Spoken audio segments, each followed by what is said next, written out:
ওমানে সংবর্ধনা পেলেন দেশটির সাবেক বাংলাদেশ রাষ্ট্রদূত ও সার্ক মহাসচিব Golam Sarwar. Bangladesh social club Oman বৃহত্তর নোয়াখালী উইংয়ের উদ্যোগে হয় এই আয়োজন। অনুষ্ঠানে গোলাম সরোয়ার তার দীর্ঘ কর্মজীবনের অভিজ্ঞতা তুলে ধরেন। ওমান থেকে সহকর্মী মোহাম্মদ রফিকুল্লাহর পাঠানো তথ্যচিত্রে বিস্তারিত। ওমানের সাবেক বাংলাদেশ রাষ্ট্রদূত ও সার্ক মহাসচিব গোলাম সরোয়ারকে সংবর্ধনা প্রদান উপলক্ষে রাজধানী মাস্কাটের সেরাটন হোটেলের বলরুমে ছিল জাঁকজমকপূর্ণ আয়োজন।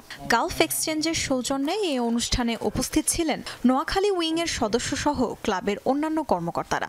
আমাদের এই সংগঠনের উদ্দেশ্য হলো বাংলাদেশ তথা নোয়াখালীর কৃষ্টি কালচার সংস্কৃতি বিদেশের মাটিতে ছড়িয়ে দেওয়া এবং দুস্থ মানবতার কল্যাণে নিজেদেরকে আত্মনিয়োগ করা। ক্লাবকে সর্বজনীন গণমুখী করার জন্য আমরা বিভিন্ন কার্যক্রম গ্রহণ করেছি।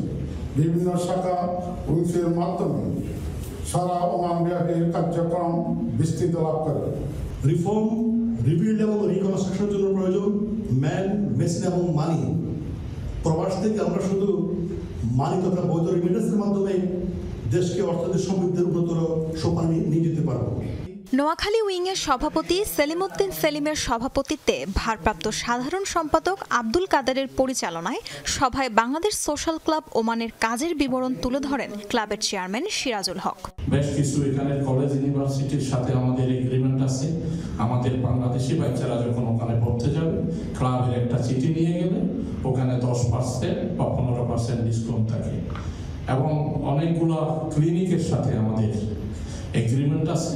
আঞ্চলিকতা, সম্প্রীতি, ভ্রাতৃত্বের বন্ধন ও মানুষের প্রতি মানুষের সামাজিক দায়িত্ব অনুভব করতে পেরে অঞ্চল ভিত্তিক উইং করার প্রস্তাব গ্রহণ করেন এবং সোশ্যাল ক্লাব তা কার্যকর করেন।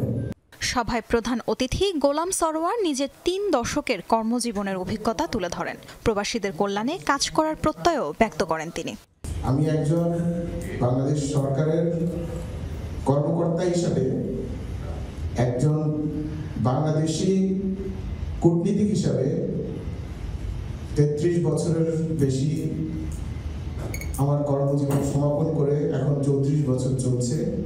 বাংলাদেশের বিভিন্ন দূতাবাসে আমার কাজ করার সৌভাগ্য হয়েছে এবং আমি সবসময় আমাদের প্রবাসী ভাইদের কিভাবে কল্যাণ হয় আমি সচেষ্ট থেকেছি। আমি আপনাদের কাছ থেকে যে ভালোবাসা পেয়েছি সকল প্রবাসীদের কাছ থেকে, আমার মনে হয় পৃথিবীতে আমার আর যাওয়ার কিছু নেই।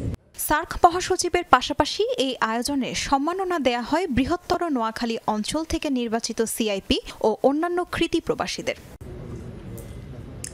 তাজরিয়ান সোবহান, যমুনা নিউজ।